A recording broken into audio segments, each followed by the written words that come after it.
জীবনে একবারও অরুচিতে ভোগেননি এমন মানুষ খুবই কম আছে।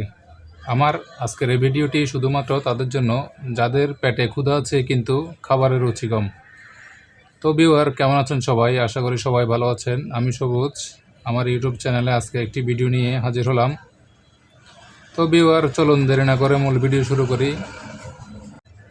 ভিডিওটি না টেনে সম্পূর্ণ দেখলে আশা করি আপনারা উপকৃত হবেন। ভিউয়ার, বেশিরভাগ সময়ে জ্বরের একটা উপসর্গ হিসেবে এটা হয়ে থাকে যে কোনো ভাইরাস, ব্যাকটেরিয়া বা পরজীবী সংক্রমণ হলে মুখের রুচি কমে যায়। কিন্তু জ্বর সেরে যাওয়ার কিছুদিন পরও যদি এই সমস্যা সেরে না যায় এবং কয়েক সপ্তাহ পর্যন্ত থাকে, তাহলে আর অপেক্ষা না করে চিকিৎসকের সঙ্গে যোগাযোগ করতে হবে। রুচি বাড়ানোর ওষুধ খাওয়ার চেয়ে জরুরি হলো রুচি কেন কমে যাচ্ছে তা খতিয়ে দেখা কিংবা পরীক্ষা করে দেখা। ভিউয়ার, আমার হাতে যে সিরাপটি দেখতে পাচ্ছেন এটির নাম হচ্ছে জোভিয়া গোল্ড, এবং যে ট্যাবলেটটি দেখতে পাচ্ছেন এটার নাম হচ্ছে কোরালক্যাল ডি। কোরালক্যাল ডি এটি একটি হচ্ছে আসলে ক্যালসিয়াম, যেটা ক্যালসিয়াম 500 mg এবং ভিটামিন D3 200 mg কোলিক্যালসিফেরল হিসেবে দেওয়া আছে এখানে। এটি রেডিয়েন্ট ফার্মাসিউটিক্যালের একটি প্রোডাক্ট, খুবই ভালো মানের একটি ক্যালসিয়াম।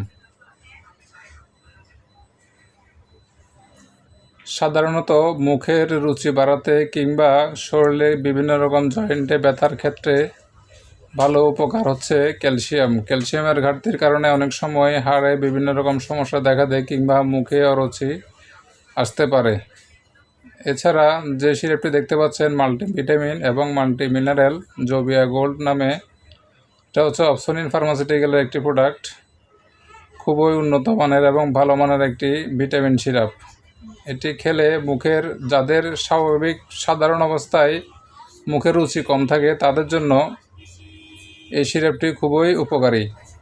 কিন্তু আপনাকে একটি জিনিস অবশ্যই মাথায় রাখতে হবে, যেটি হলো আপনার যদি কোনো প্রকার কিডনি কিংবা জটিল কোনো সমস্যা থেকে থাকে, সেই কারণে আপনাকে অবশ্যই ডাক্তারের পরামর্শ অনুযায়ী ট্রিটমেন্ট করতে হবে এবং পরামর্শ অনুযায়ী ওষুধ খেতে হবে।